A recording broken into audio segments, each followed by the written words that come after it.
get him in right now. In. The man that broke the deal and our NHL insider from Daily Faceoff. Good evening, Franklin. How are you?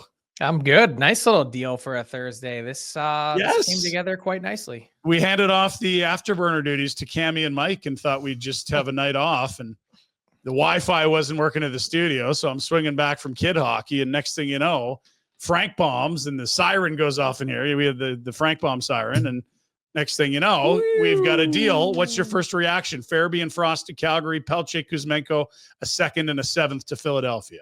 I really like it from the Flames perspective. Look, I've watched Farabee and Frost quite closely here in Philly, and they're two really talented, creative players that I think were in desperate need of a change of scenery.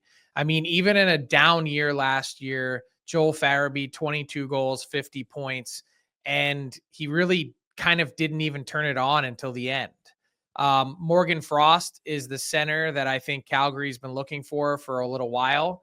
I think that they've had on and off conversations with the Philadelphia Flyers about Frost going back to September. And I think for both of these guys, whether it was in the same deal or separate deals, I'm just not sure that the longer John Tortorella stuck around in Philly, that there was a future for them and a place for them. So the Flyers ripped the Band-Aid off. The Flames add 45 to 50 goals and 90 plus points to their lineup with two guys that fit their age scheme.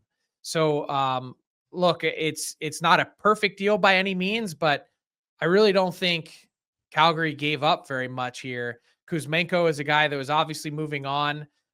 Pelletier, unfortunately for him, starting with the embarrassment from Darryl Sutter last year and then trying to find regular, consistent footing in this lineup, that's been hard to come by. And the second round pick, the money's kind of a wash. And yeah, you take on a little bit of a commitment in terms of Farabee moving forward, and Frost, well, you'll have to figure out. But from Calgary's perspective, a team desperate for offense. Yeah, I like it. I was just going to say, I mean, we watch games here and they're getting goaltending. They don't take many nights off. They play with great structure, in my opinion. They just have a really tough time getting to 4 goals. They stall out at 3 a ton. And even 3 feels like a lot on some nights. I look at the last game against Washington. They're right there with the top team in the league, but they're just not finishing the chances they've created. They went and addressed arguably their greatest need, goal scoring. Now, they are pretty thin on the back end, especially without Kevin Ball. But does this mean Craig Conroy is in buy mode, or is this just didn't matter where they were in the standings? This is the type of deal he was going to look at all year anyway? I think this is exactly the type of deal that he was looking at all year. I mean, how many times did you hear me say players that fit this team's age scheme? Mm-hmm. And people, every time I said it, it kind of felt like people's eyes were glazing over or exploding because people hear that and they say, oh, they must be buying big. They must be trying to, this is a hockey trade. I mean, that's ultimately what this is when it comes down to it. You're not buying rental pieces. You're buying pieces that are under team control.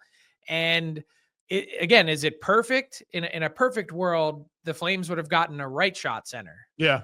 Okay. Frost is a left shot guy, but I think the creativity and talent that these two guys have, like, I was such a big believer in Joel Farabee a few years ago before the Flyers, or when the Flyers signed him to this long-term deal that he's on. I thought it was the perfect bet. And now I've watched, this team and the malaise that they've been in. Those two guys were lost and beaten down. So if you can find a way to get them excited, pump them up. And I think, just in conversations that I've already had in the last hour here with, sources close to the players, they're excited for a fresh start. They're looking forward to charting a new path. It's going to be real interesting. Farabee is obviously an American, but he's got some term. Frost is a Canadian. I'm just curious to see how these guys fit in for a team that could desperately use some kind of secondary scoring punch. Frank, the question that I have looking at this deal from a Philadelphia standpoint, I get it a lot from Calgary, but what do you think the justification, the basis for this deal coming from the Philly side is? What do they see in guys like Pelletier and Kuzmenko and what they can add to that team? I think with Pelletier, it's just opportunity. I think they see the numbers, they see his play at the AHL level. I mean, there's a point per game guy in the American League.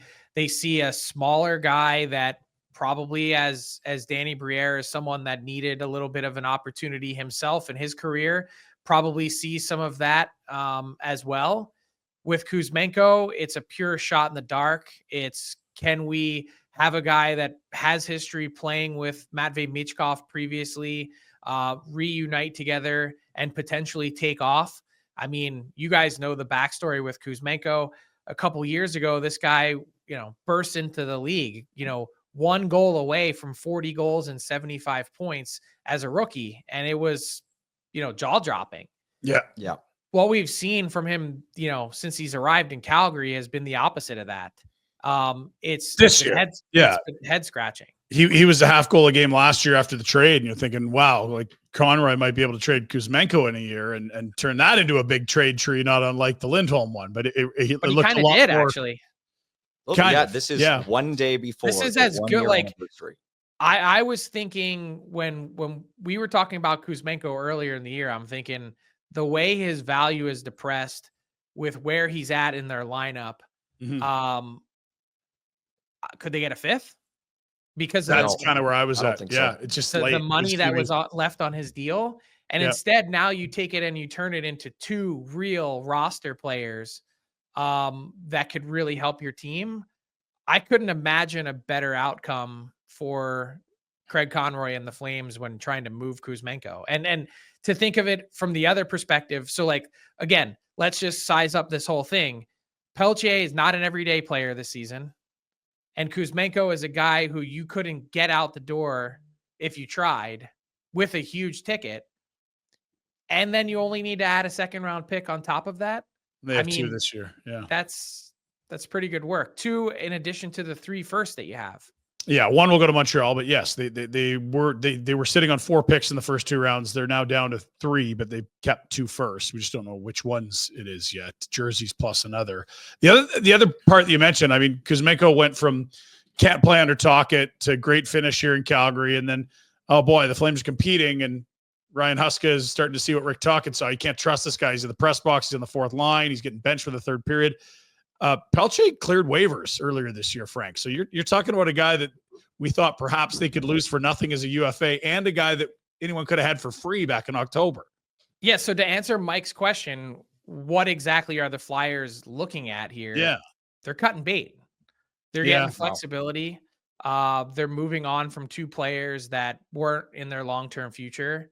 They are getting cap flexibility, and they're going to try and rejig this puzzle and see what it looks like, because it was bound to happen at some point. Again, same transaction, separate transactions, whatever it might be.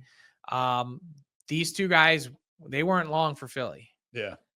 And I will say this on the Kuzmenko Pelletier front, like Pelletier has returned from the A and looked like an NHLer. He's played with energy. He's found his way onto the score sheet. Kuzmenko, whatever's shaken around in the last couple of weeks, has looked a lot more like the impactful, give a bleep meters, out of idle. But those are very small samples. And again, these are both assets you could have had for almost nothing at different points over the last 3-4 months. So it's a masterclass in patience is what it is. I mean, how often have we been, every week we have this conversation on Barn Burner. Mm-hmm. What are the Flames going to do? How are they going to add? What is it? And like I said, I believe at least, if not before that the first conversation with the Flames and Flyers about Morgan Frost in particular was back in late September. Wow. So before the season started. Wow. It takes sometimes a while to break things down and to get to a point where everyone's happy. Okay. Real quick. Do you have clarity on the details surrounding the picks? Do you know if they're both 2025s? Do you know if it's the Calgary 2nd rounder, or I believe what would be the Dallas 2nd rounder? I don't have details on the picks just yet. In fact, the trade call has not yet been conducted, so it's not even official. Okay. This has, obviously evolved over a period of hours with players being yanked from the game, but this is, I'm told, 2nd and 7th. So. Yeah, we've got your tweet right up there. Again, it is Pelletier, Kuzmenko, a 2nd rounder and a 7th. Yep. as well as That's 4 three roster. first-round picks in the deal. So That's right. Incredible. Yeah. It's a pretty sizable transaction. It really, It really is. Hey, thanks so much for hopping on with us. Congrats on breaking the deal. It's incredible when we start to hear whispers of this. And, you know, I have an incredibly small Rolodex, unlike yourself, Frank, a world famous Rolodex. It's just crickets. So how you get answers from these people that kidding. will text me back and when it's some not people a trade don't. day. And sometimes, look, there's some people, I'll just tell you that were principals involved in the deal that I didn't hear back from, that I may or may not have sent a meme to tonight that just said, "You're killing me, Smalls." So, look, good. sometimes you hear back, sometimes you don't. You just got to keep grinding by any means necessary. Good for you. Thanks, Frank. Appreciate it, man. See you guys. Thanks, Frank. Our NHL Insider on the Crystal Waters Insider Hotline, I suppose. Why not? As the trade is official.